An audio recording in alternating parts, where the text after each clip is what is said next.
hari ini Bapak mengajak kalian untuk menerapkan budaya positif di sekolah, yaitu kita perlu menerapkan hal-hal yang baik agar kita terbiasa melakukannya. Nah, untuk membuat tersebut kita nanti secara bersama-sama akan menyepakati kesepakatan kelas atau keyakinan ke kelas. Nah, salah satu contohnya kalau kita bisa melihat dari kondisi kita sehari-hari, yaitu seperti kita menerapkan protokol kesehatan 5M kan? Nah, seperti menjaga jarak, memakai masker, lalu mencuci tangan. Nah, menerapkan budaya 5S, senyum, salam, sopan dan santun. Nah, lalu mengerjakan tugas tepat waktu. Nah, itu beberapa contoh peraturan yang wajib kita lakukan. Nah, sekarang kita diajak melakukan kesepakatan kelas yang kita sepakati secara bersama-sama. Nanti silakan kalian menuliskan satu kesepakatan kelas ya yang menurut kalian itu perlu kita terapkan di sekolah. Nanti hasil berdasarkan contoh yang sudah Bapak berikan tadi ya, silakan sekarang tulis keyakinan kelas yang menurut kamu bagus, masing-masing satu. Silakan sekarang.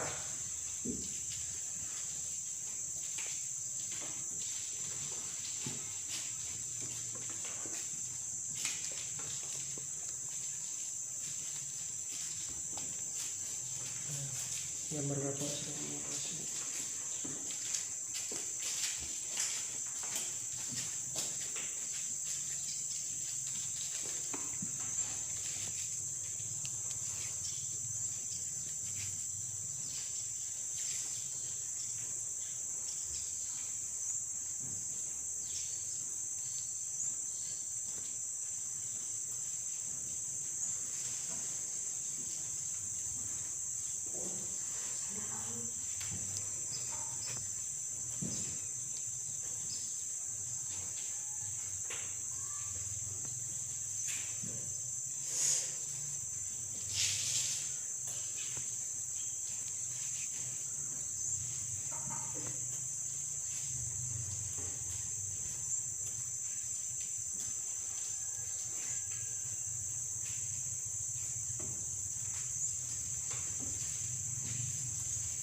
Bagaimana? Sudah?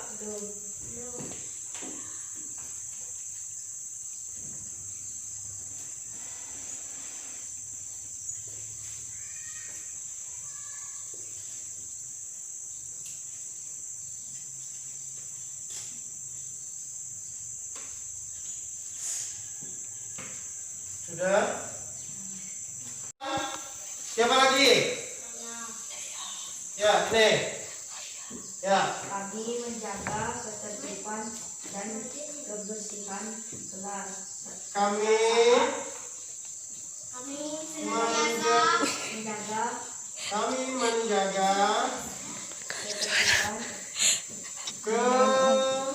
dan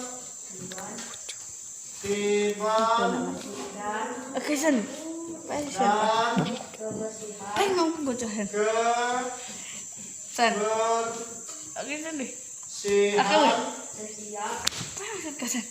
setiap kasih nampak padaku. saat. Apa salahku? Yang berikutnya, kami Adalah aku. Tapi bohong. bersaudara dan saling membantu Tentu jika ada teman yang memerlukan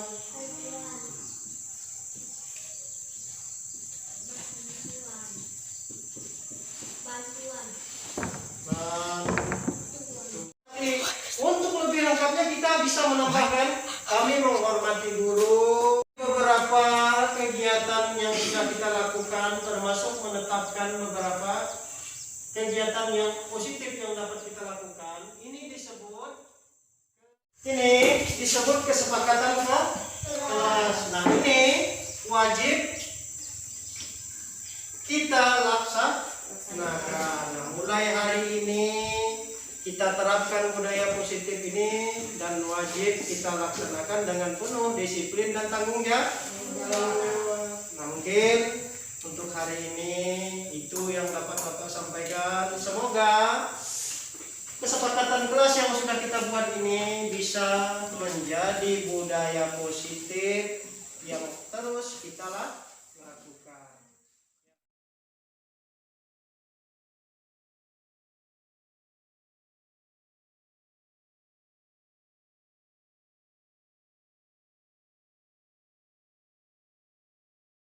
Ya, selamat pagi dan salam sejahtera untuk kita semua. Hari ini seperti rencana yang sudah saya sampaikan dari beberapa hari yang lalu bahwa saya sebagai calon guru penggerak akan mengadakan kegiatan sosialisasi terkait penerapan budaya positif di sekolah kita yaitu SDN 13 Depok, Kecamatan Pinang Selatan. Untuk mengawali kegiatan kita sebagai umat yang beragama, marilah kita berdoa menurut agama dan kepercayaan kita masing-masing. Berdoa mulai.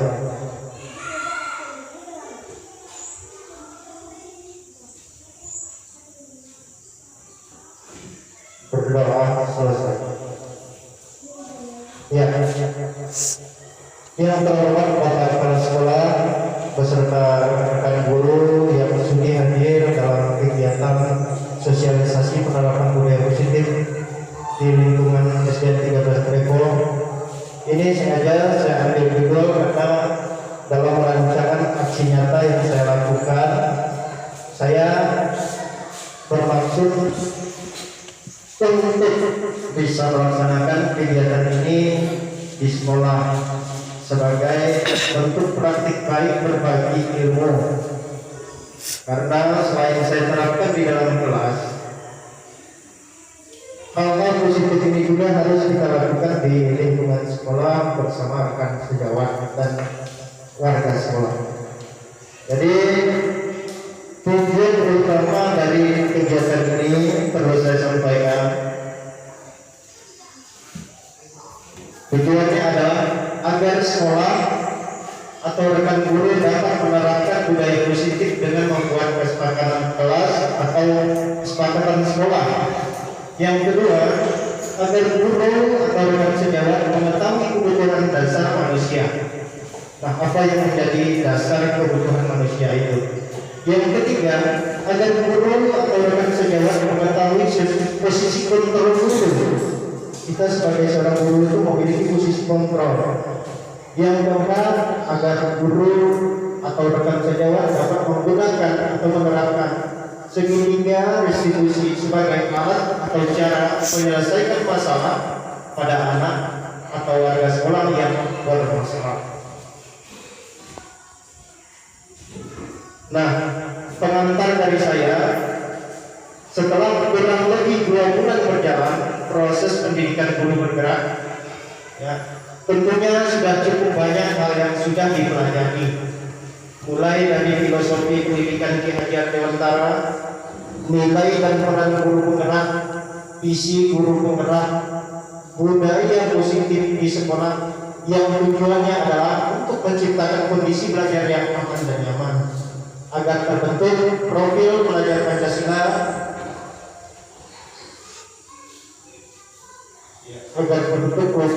Pancasila, yang merdeka belajar dengan berpihak pada anak. Konsep penerapan budaya positif dengan membuat kesepakatan kelas untuk dilaksanakan oleh warga kelas atau sekolah harus berdasarkan kesadaran yang datang dari dalam diri sehingga muncul keikhlasan untuk terus melaksanakan tanpa ada paksaan dari pihak lain. Nah, ini pengantar dari saya. Nah, pertanyaannya, apa itu budaya positif? Bagaimana membuat kesepakatan kelas? Lalu komitmen yang jelas untuk melaksanakan kesepakatan kelas yang telah dibuat bersama. Tentunya kesepakatan kelas atau sekolah yang dibuat yaitu untuk kemajuan sekolah dalam mencapai profil pelajar Pancasila yang cerdas berkarakter yang berpihak pada siswa. Jadi saya membuat kata kunci di sini. Jadi kata kuncinya adalah berpihak pada siswa. Artinya proses tanpa tekanan dan paksaan sehingga tidak ada kerusakan mental dan fisik pada siswa. Siswa adalah aset berharga. Siswa adalah generasi emas. Pekerjaan mulia guru menciptakan generasi emas. Jadi guru penggerak itu memiliki moto tergerak, bergerak, dan menggerakkan. Mudah-mudahan dengan tergeraknya kita mulai bergerak dan menggerakkan, harapan tentang transformasi pendidikan itu akan tercapai dalam pembentukan Merdeka Belajar guna mencapai profil pelajar Pancasila. Nah, baik, saya akan langsung ke materi. Saya mengambil materi dari Ibu Sutanindran Puspadewi, SPD MSc. Beliau adalah Head of Media Foundation, Humas Perkumpulan Sekolah SPK Indonesia, dan bisa diakses melalui email puspa.balioffice@gmail.com.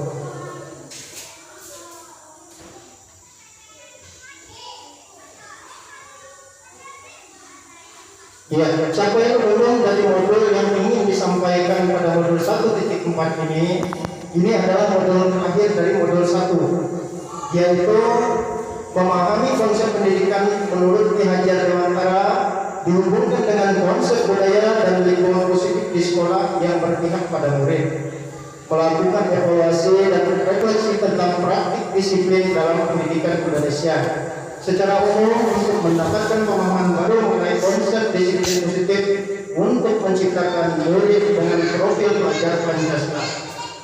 Yang ketiga, memahami peran sebagai guru untuk membangun budaya positif dengan menerapkan konsep disiplin positif dalam berinteraksi dengan murid. Lalu capaian khusus, kalau tadi capaian umum, sekarang capaian khusus modul 1.4 yang ingin disampaikan dari modul ini agar terrealisasi. Yang pertama, mendemonstrasikan pemahaman calon guru penggerak mengenai konsep budaya positif yang di dalamnya terdapat konsep perubahan paradigma, stimulus respon, dan teori kontrol. 3 teori motivasi perilaku manusia, motivasi internal dan eksternal, keyakinan kelas, hukuman dan penghargaan, serta 5 kebutuhan dasar manusia, 5 posisi kontrol guru, dan segitiga restitusi. Menerapkan strategi disiplin positif yang memerdekakan murid untuk menciptakan ekosistem sekolah aman dan berpihak pada anak. Menyusun langkah-langkah dan strategi aksi nyata yang efektif dalam mewujudkan kolaborasi dengan seluruh pemangku kepentingan sekolah agar tercipta budaya positif yang dapat mengembangkan karakter murid. Bersikap reflektif dan kritis terhadap budaya di sekolah dan senantiasa mengembangkannya sesuai kebutuhan sosial dan emosional murid. Nah, ini adalah tujuan umum dan tujuan khusus yang memang diharapkan kepada CGP untuk bisa diterapkan di sekolah. Jadi bentuk aksi nyata yang kami lakukan ini adalah bagian dari tujuan umum dan tujuan khusus yang memang disosialisasikan ketika kami melakukan pertemuan virtual. Nah, hari ini saya dapat melakukannya dengan anggota atau rekan-rekan sejawat di sekolah dengan kondisi yang sangat-sangat sederhana seperti saat ini. Mudah-mudahan ilmu ini bermanfaat, walaupun ini masih berjalan dengan rumit dan cukup berat melakukan berbagai kegiatan dengan berbagai keterbatasan, baik dari jarak, tempuh dan lain sebagainya. Tapi kita tetap berusaha, mudah-mudahan kita bisa memberikan teladan bahwa upaya pendidikan ini juga sama seperti kita mendidik anak-anak, bahwa kita juga berusaha untuk melakukan yang terbaik demi mencerdaskan anak bangsa.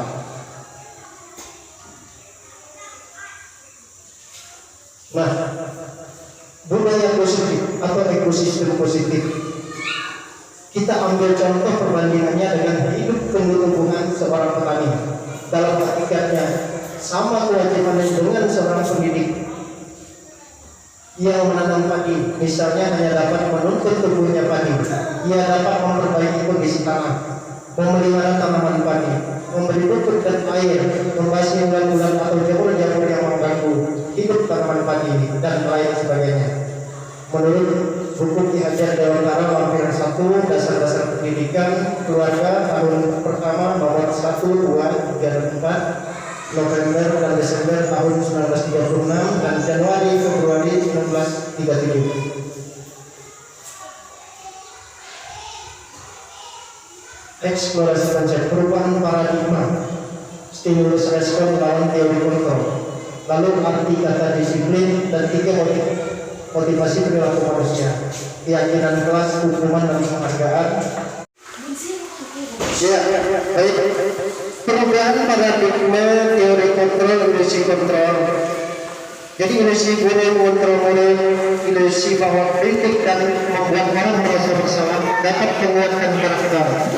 Ilusi bahwa semua perbuatan positif efektif dan bermanfaat. Ilusi bahwa orang dewasa memiliki hak untuk memaksa.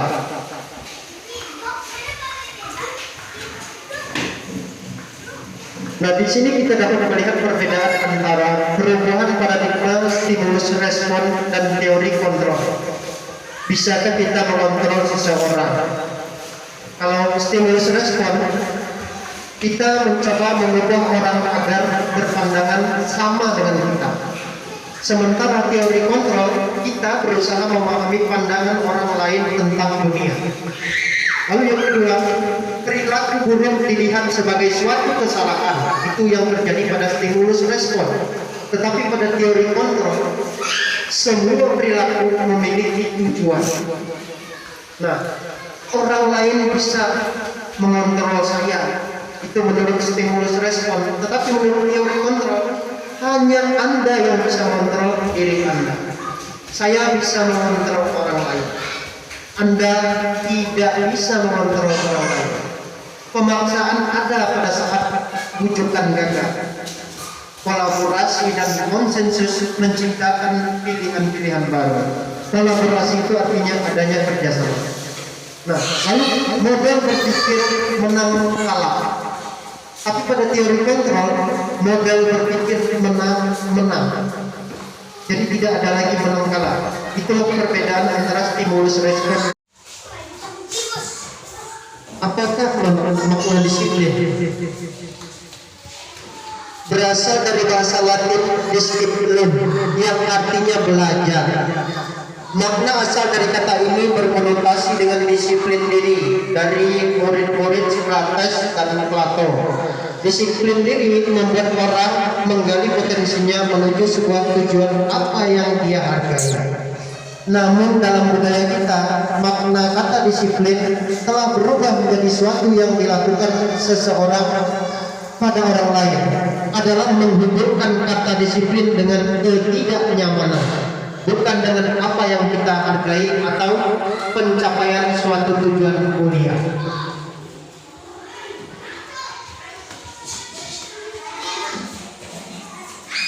Teori motivasi perilaku manusia.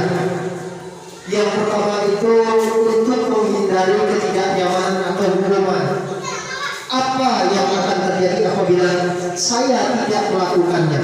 Itu adalah motivasi eksternal. Yang kedua itu untuk mendapatkan imbalan dari orang lain atau institusi. Apa yang akan saya dapat apabila saya melakukannya? Itu juga termasuk ke dalam motivasi eksternal. Nah, yang ketiga ini adalah untuk menghargai diri sendiri menjadi insan sesuai harapan kita. saya akan menjadi orang yang seperti apa bila saya melakukannya. Nah, ini yang disebut motivasi internal, tujuan disiplin positif. Jadi ada yang dari eksternal dan ada yang internal, datang dari dalam diri. Ketika kita melakukan sesuatu itu berdasarkan atas keinginan apa yang ingin kita capai, bukan atas rasa menghargai yang datang dari dalam diri, yang disebut nilai positif tadi. Harus ada imbalnya, nanti saya dapat apa, kan begitu. Itu yang disebut motivasi yang datang dari luar atau eksternal. Jadi budaya inilah yang mulai ingin dirubah melalui berbagai teori. Oke, baik. Di sini sudah ditampilkan tadi terkait dengan mana yang merupakan keyakinan kelas, mengapa, itu pertanyaannya. Nah, pada kolom sebelah kiri itu TK Dharma Wanita Persatuan. Kesepakatan kelasnya datang tepat waktu, mengucapkan salam, menjaga kebersihan di sekolah, lalu berdoa sebelum dan sesudah kegiatan, aktif dalam pembelajaran dan tertib. Pada bagian B, kesepakatan kelasnya, kami guru dan murid yang saling menyayangi. Kami murid yang semangat belajar. Bagian C, kami murid yang peduli dengan teman-teman. Nah, di sini kita bisa lihat yang mana yang merupakan keyakinan kelas atau kesepakatan kelas. Menurut Bapak Ibu yang mana? Kiri atau kanan? Ada Pak Alek katanya pilih yang A. Ada lagi Bapak Ibu yang lain bisa memilih yang mana yang termasuk dalam keyakinan kelas. Ibu Win juga pilih yang A. Pada bagian A ini saya tegaskan, dia memang bagian dari peraturan yang biasa kita lihat di sekolah.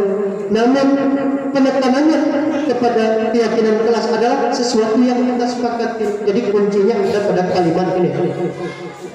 Kami. Jadi untuk membuat kesepakatan kelas itu atas persetujuan kita bersama. Jadi kesepakatan kelas yang bisa kita kata kami. Ya. Jadi kesepakatan kelas yang dimaksud adalah kami guru dan murid yang saling menyayangi. Nah, itu yang bagian dari contoh kesepakatan kelas. Jadi cukup jelas untuk kita membuat kesepakatan kelas, nanti kita bisa meminta anak-anak ya memasukkan apa yang menurut mereka enak atau nyaman untuk diterapkan demi kebaikan sekolah dan proses belajar mengajar yang aman dan nyaman. Ya, berikutnya ini adalah kegiatan pendalaman keyakinan kelas, tabel P dan tabel Y. Itu bisa Bapak Ibu lihat tentang hormat. Kami meyakini bahwa sangat penting untuk menghormati semua orang dan barang milik orang lain. Yang kedua, bekerja.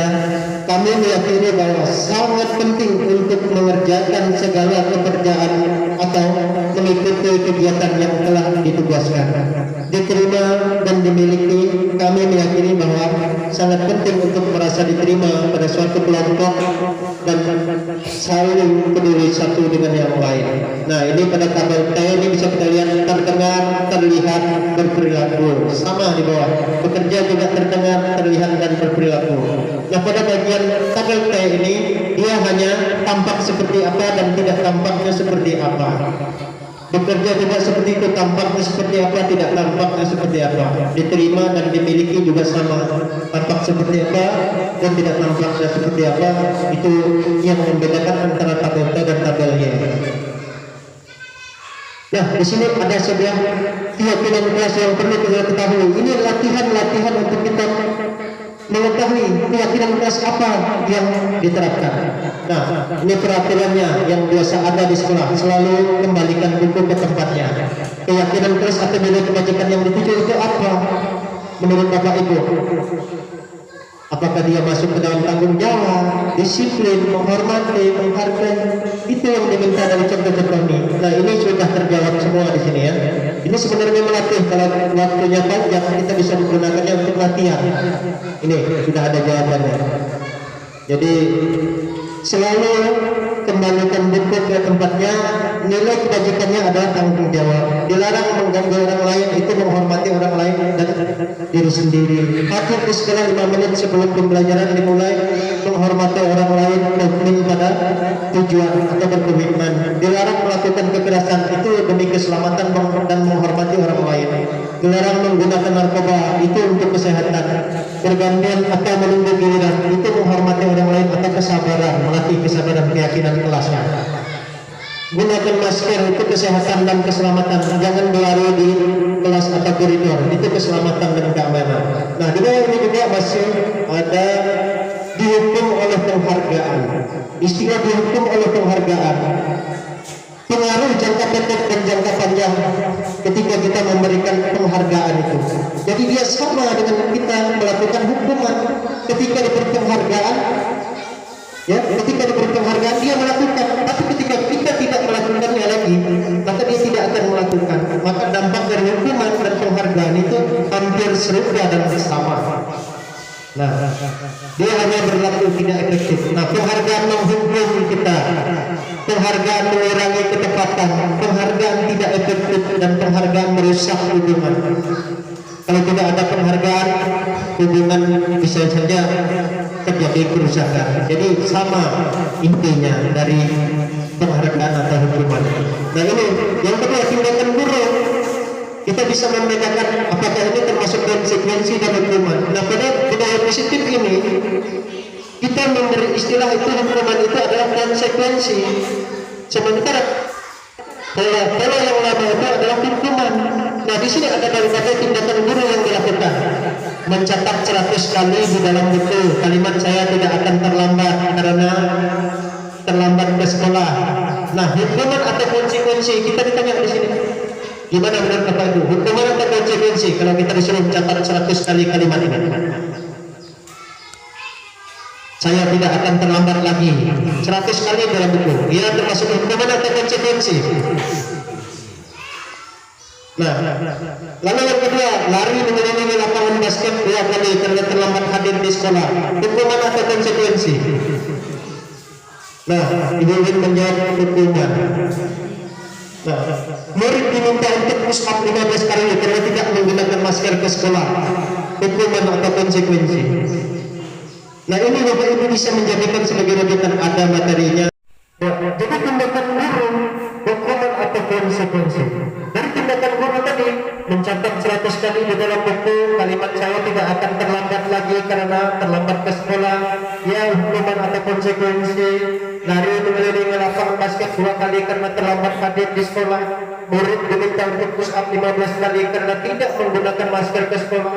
Menggantikan kertas tugas teman yang telah dicoret-coret, membersihkan tumpahan air di meja tulis karena tersenggol pada saat belajar, meminta murid tidak mengenakan sepatu seharian di sekolah karena tidak mengenakan sepatu hitam, lari mengelilingi lapangan basket 2 kali karena terlambat 10 menit untuk pelajaran PJMK. Dari sini kita mulai belajar bagaimana kita membedakan antara hukuman dan konsekuensi. Nah, jadi Bapak Ibu nanti bisa materinya bisa menelaah antara hukuman dan konsekuensi.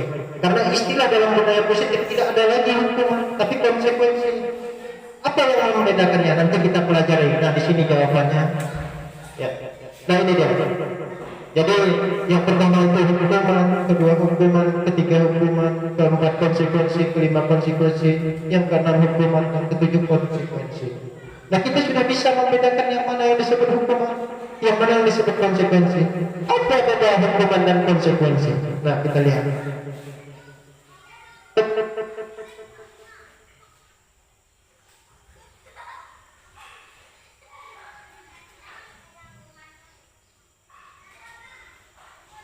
Nah, di sini kita lihat perbedaan hukuman dan konsekuensi. Pada kolom tabel sebelah kiri hukuman, pada tabel kolom sebelah kanan konsekuensi. Kalau hukuman itu sesuatu yang menyakitkan harus terjadi, tapi kalau konsekuensi itu sesuatu yang harus terjadi tapi tidak menyakitkan. Dan yang kedua, membuat anak sakit fisik maupun hati untuk jangka waktu yang lama kalau kita terus memberi hukuman. Maka di awal tadi saya bilang tidak merusak fisik dan mental. Nah, lalu kalau pada konsekuensi membuat anak merasa tidak nyaman dalam jangka waktu pendek, seperti hukuman, tetapi perbedaannya luar biasa. Nah, lalu yang kedua, anak membenci kedisiplinan akibat dari hukuman itu. Tapi kalau dalam konsekuensi, anak menghargai disiplin. Sifatnya hukuman itu memaksa. Kalau di konsekuensi itu stimulus tanggapan. Nah, mendorong anak menyakiti diri sendiri kalau sering dihukum itu, karena dia selalu merasa bersalah karena dihukum. Tapi pada konsekuensi mendorong anak agar mudah menyesuaikan diri dengan lingkungan di mana dia berada. Jadi dia tidak merasa, oh saya nanti dihukum lagi, tapi dia mudah menyesuaikan diri. Lalu konsep diri yang buruk, kalau dihukum itu membuat konsep diri yang buruk. Tapi pada konsekuensi konsep diri yang baik, anak belajar untuk menyembunyikan kesalahan. Dia takut dihukum. Ditanya, kamu kan yang menumpah sampah, kamu kan yang buang sampah sembarangan. Dia akhirnya berbohong karena dia takut dihukum. Tapi pada konsekuensi anak belajar untuk mematuhi peraturan atau muncul nilai kejujuran di sini karena dia tidak akan dihukum. Inilah budaya positif yang perlu digalakkan atau diterapkan. Nah, membuat rasa marah, rasa bersalah, dipermalukan, merasa tidak dihargai, itu karena hukuman. Tapi dalam konsekuensi kehilangan hak dibuat tidak nyaman, dihasilkan untuk sementara waktu atau time out-nya tidak lama. Itulah perbedaan antara budaya positif yang terkait dengan disiplin dan peraturan itu tadi. Nah, di bawah ini kita bisa mempelajari tentang kebutuhan dasar manusia sampai kepada kebutuhan dasar manusia.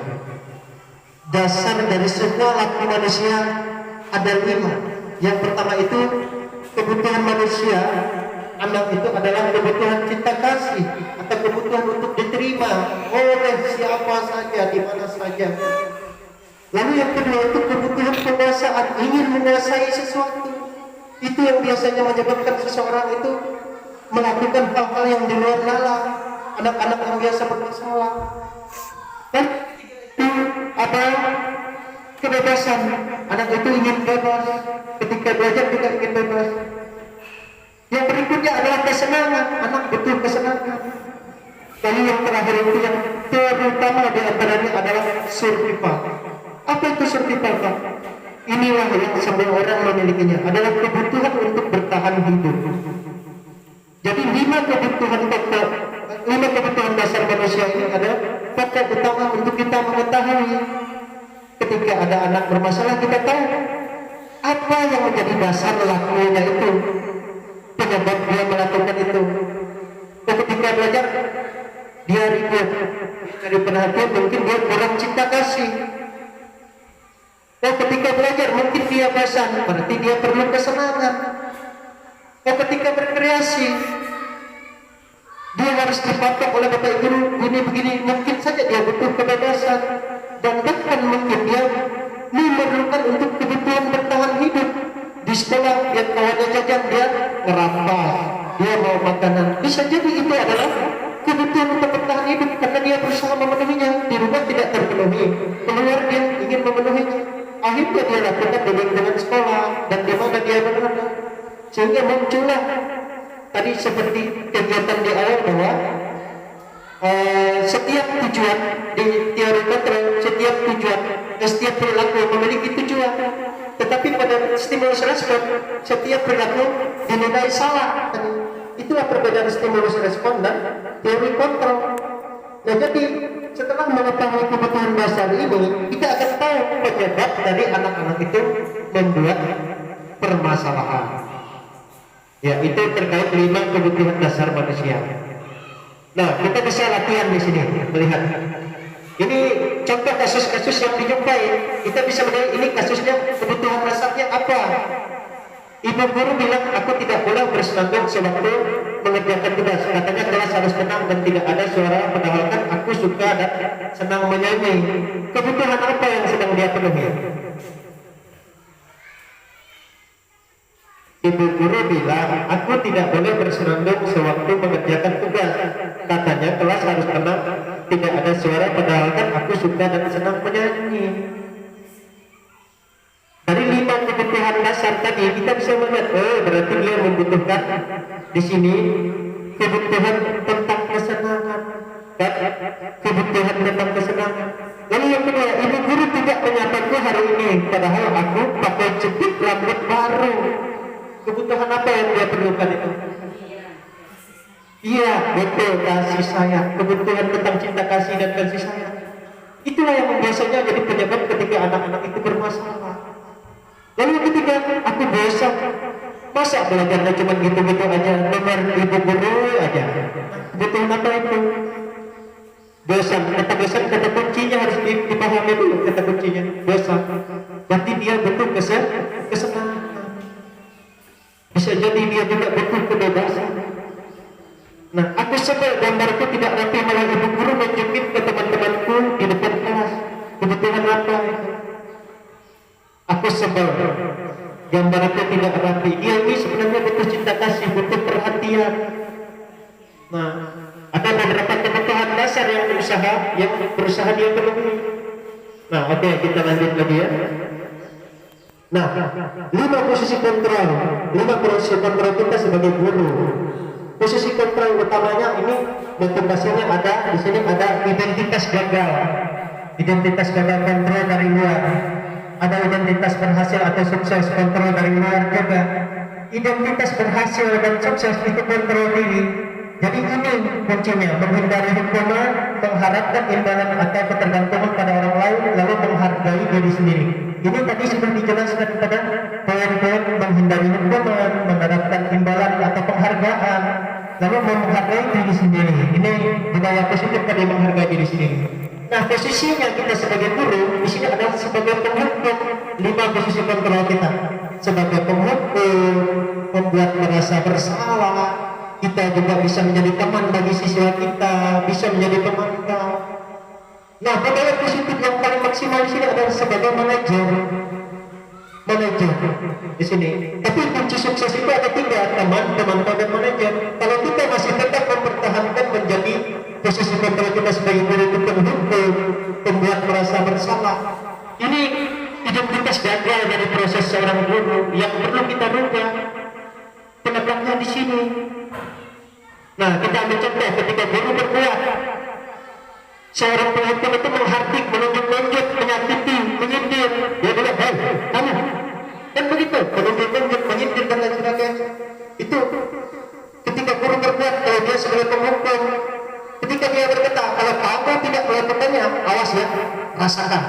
Itu ketika kita menjadi seorang penghukum. Nah, lalu hasilnya bagaimana? Siswa akan memberontak, menyalahkan orang lain, berbohong. Kaitannya dengan dunia berkualitas. Siswa tidak akan mendapatkan kita pada dunia berkualitasnya. Kita akan di luar dunia berkualitas bagi siswa. Ketika kita melakukan hal-hal semacam ini, tidak mau aku dengan ibu guru itu, paling nanti kena hukum lagi. Begitu dia. Makanya kunci sukses dari materi-materi ini bisa kita lihat di sini. Ya, lalu murid berkata, biarkan saja, nanti juga marah-marah lagi, kan? Begitu. Dampak pada murid mengulangi kesalahan yang sama.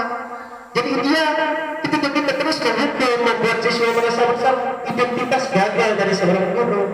Kita harus boleh menjadi teman, menjadi pemantau, menjadi manajer bagi siswa, agar ada perubahan perilaku. Makanya disebut merdeka belajar, mencapai generasi emas, profil pelajar Pancasila.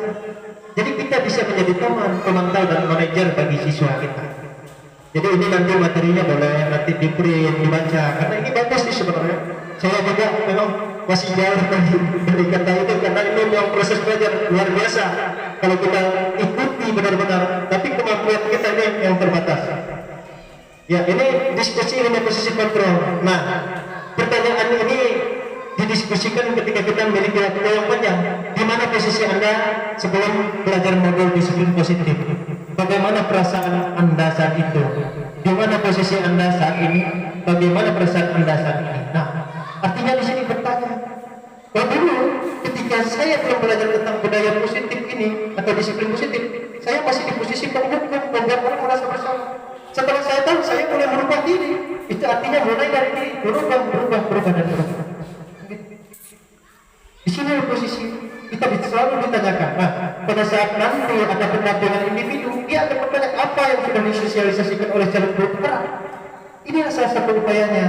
Cuman hanya, ya kita boleh katakan hanya karena kita ini dikejar waktu yang terbatas. Ini cukup panjang, ada libur, tugasnya 4 minggu. Sampai saat ini belum selesai karena banyak aksi nyata yang harus dilakukan, mempraktekannya di kelas, lalu mensosialisasikan kepada guru, lalu kita mendokumentasikan. Ini masih banyak sebenarnya. Makanya sebenarnya saya, ya karena ini didokumentasi, saya nggak bisa mengungkapkan dengan perasaan saya kan. Mudah-mudahan nanti bermanfaat lah ilmu ini. Ya kita lanjut ya. Nah, bergerak antara ini jawaban kami. Kita masih bergerak antara peraturan, pemantau, konsekuensi atau hadiah, dan nilai-nilai manajer atau perbaikinya. Kita masih bergerak antara kedua ini kan? Masih belum bergerak kita. Apakah kita bisa mulai dari kita sendiri untuk merubah kegiatan ini tadi? Nah di sini kita bisa latihan, bisa melihat dari nada suara. Dari sini kita mulai merubahnya dari nada suara kita. Apa yang tersampaikan dari sebuah pesan, dari kata-kata. Kalau kita menjadi seorang pemimpin, hei kamu. Tapi kalau kita sudah merubah diri, Rebo, dari kata-kata itu 10% diterima oleh siswa. Dari nada suara itu 35% respon yang diterima oleh siswa saat belajar. Nah, belum terbang atau bahasa tubuh. Nggak usah jauh-jauh. Anak deh, saja begini, itu namanya bahasa tubuh. Anak kita genggamkan tangan begini, itu bahasa tubuh. Kita bisa lihat dari raut wajah seseorang. Nah, kalau dulu ini ilmunya namanya apa? Kalau sekarang kita bisa temui lagi 10% dari kata-kata, dari nada suara, tinggi rendahnya. Anak menerima pelajaran itu dia sudah tahu dari verbalnya kita, bahasa tubuh kita, anak sudah tahu. Jadi kita harus bisa mulai merubah diri. Di sini mulai budaya positif. Bagaimana kita menerapkan hal-hal baik itu tadi, budaya positif itu dengan membuat kesepakatan ke kelas yang disepakati antara guru dan siswa yang membuat kita merasa nyaman. Gurunya merdeka, siswanya merdeka. Itu tujuannya. Di sini ada praktiknya. Andaikan saja kegiatan nada suara, tugas bersama pada hitungan ketiga mempraktikkan nada suara ilmu psikokontrol dengan pasangan Anda, yaitu penghukum, membuat orang merasa bersalah, teman dan pemantau. Nah ini kalimatnya. Nah kalau kita di posisi sebagai seorang penghukum, kalimat yang dapat kita praktekkan, apa yang kamu lakukan? Atau apa yang kamu mau? Nah banyak keras kan? Tapi kalau kita sebagai seorang teman, apa yang kamu mau? Dan itu bisa merubah dengan kalimat kita. Tapi kalau kita sebagai seorang penghukum, apa yang kamu mau? Tegas, keras, anak pun menjadi takut. Tapi kalau kita sebagai seorang pemantau, sebagai seorang teman, itu beda kalimatnya. Dari 10% tadi, di awal 10% kata-kata, nada, bahasa tubuh, di situ sudah ada. Nah, ya. Nah ini juga apa yang sedang kami kerjakan. Ini bisa kita lakukan beberapa kata-kata. Kapan saya bisa harapkan ini selesai? Nah, di mana Anda seperti kami mengadakan loka karya pada hari Selasa lalu. Nah ini ketika kita memposisikan diri sebagai penghukum, membuat rasa bersalah, pemantau, manajer, atau sebagai seorang teman, di situ kita bisa mendapatkan dari kata saja. Dari kata, suara, nada, bahkan bahasa tubuh. Inilah ilmu yang perlu kita miliki untuk kita mengetahui bahwa kita itu ada di posisi mana. Kebutuhan dasar manusia, posisi kontrol, ya, itu perlu kita miliki untuk membuat tadi budaya positif tadi, kesepakatan kelas atau keyakinan kelas yang menurut kita baik. Isi dari kesepakatan kelas itu adalah bagian dari peraturan atau disiplin-disiplin yang kita percaya untuk mencapai profil pelajar Pancasila yang berpihak kepada murid melalui Merdeka Belajar. Nah, berikutnya adalah restitusi. Apa itu restitusi? Restitusi adalah proses menciptakan kondisi bagi murid untuk memperbaiki kesalahan mereka sehingga mereka bisa kembali pada kelompok mereka dengan karakter yang lebih kuat. Nah, restitusi itu adalah strategi atau cara untuk menyelesaikan anak-anak yang bermasalah. Jadi bukan dengan hukuman tapi dengan konsekuensi yang datang dari diri siswa. Ciri-cirinya restitusi itu ada. Ya. Jadi ciri-ciri 9 ciri-ciri restitusi bukan untuk menebus kesalahan, namun untuk belajar dari kesalahan. Karena setiap orang punya kesalahan. Yang kedua, memperbaiki hubungan. Jadi bukan merusak hubungan. Itu yang disebut ciri-ciri restitusi. Yang ketiga itu tawaran, bukan paksaan. Yang keempat, restitusi menuntut untuk melihat ke dalam diri, artinya refleksi. Yang kelima, restitusi mencari kebutuhan dasar yang mendasari tindakan siswa itu tadi, kebutuhan dasar yang kita pelajari tadi. Yang berikutnya adalah restitusi diri, adalah cara yang paling baik untuk memperbaiki diri. Yang ketujuh, restitusi fokus pada karakter, bukan tindakan. Memperbaiki karakter yang kuat siswa itu memiliki kesadaran. Yang kedelapan itu restitusi pada fokus pada solusi, mencari pemecah masalah, bukan mencari siapa yang salah, tapi solusi. Jadi pemecah masalahnya bukan mencari kamu yang salah, tidak. Jadi restitusi itu fokus pada solusi. 9. Restitusi mengembalikan murid yang berbuat salah pada kelompoknya. Nah, segitiga restitusi ini dong bentuknya. Jadi menstabilkan identitas, kegiatannya, validasi tindakan yang salah, menanyakan keyakinan. Ini adalah kegiatan restitusi. Kalimat yang dipakai di dalam menstabilkan identitas ini, setiap orang pasti pernah melakukan kesalahan. Ini kalimat yang bisa dipakai. Kamu bukan satu-satunya yang pernah melakukan ini. Lalu validasi tindakan yang salah, kamu tentu punya alasan mengapa melakukan itu. Itu kita tanyakan kepada siswa ketika anak bersalah. Apakah cara yang lebih efektif untuk mendapatkan apa yang kamu butuhkan?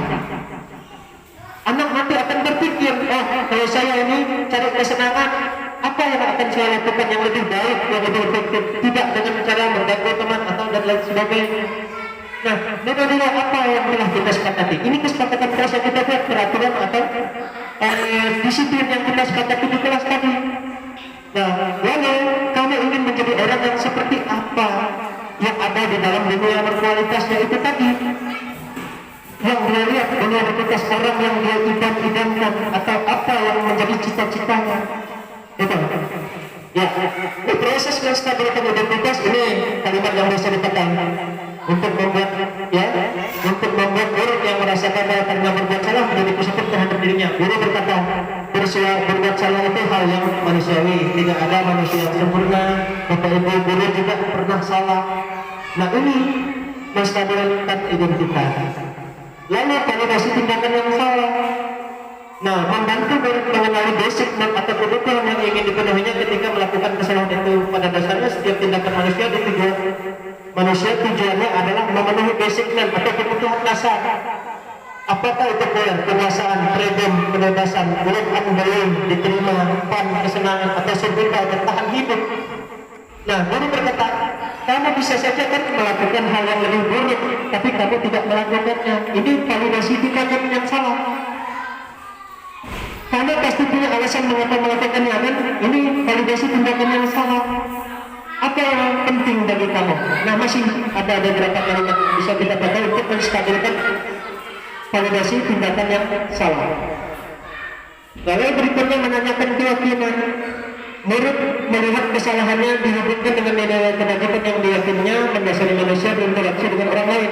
Guru berkata, apa nilai yang kita percaya di kelas atau sekolah kita? Nilai-nilai kebajikan apa yang telah kita sepakati di kelas yang ideal itu seperti apa sih? Kamu ingin jadi seperti apa? Nah, jadi kita bisa melakukan intervensi atau pertanyaan-pertanyaan ini kepada siswa. Apakah kamu ingin berbuat lebih baik? Apakah saat ini kamu sedang menjadi orang yang sedang kamu inginkan? Apakah kamu bisa mengubah kegiatan perilaku kamu saat ini menjadi sikap yang lebih membantu? Apakah wajar membuat kesalahan? Bisa kita memperbaikinya? Apa yang kamu lakukan saat ini sesuai? Nah, ini pertanyaan-pertanyaan yang bisa kita ungkapkan untuk melakukan intervensi terkait dengan masalah yang kita jumpai pada siswa ketika siswa melanggar peraturan atau keyakinan kelas yang sudah dibuat. Jadi dasar-dasar kita membuat keyakinan kelas itu ya bisa kita pelajari melalui materi ini. Mudah-mudahan dari ini menambah wawasan. Saya rasa untuk kegiatan sosialisasi pada hari ini sudah cukup. Mungkin ada yang mau ditanyakan? Saya persilakan.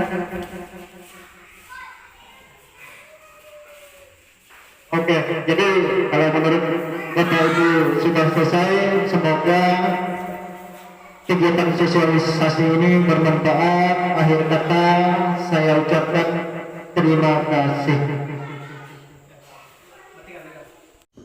Demikianlah aksi nyata budaya positif yang sudah saya lakukan. Terima kasih.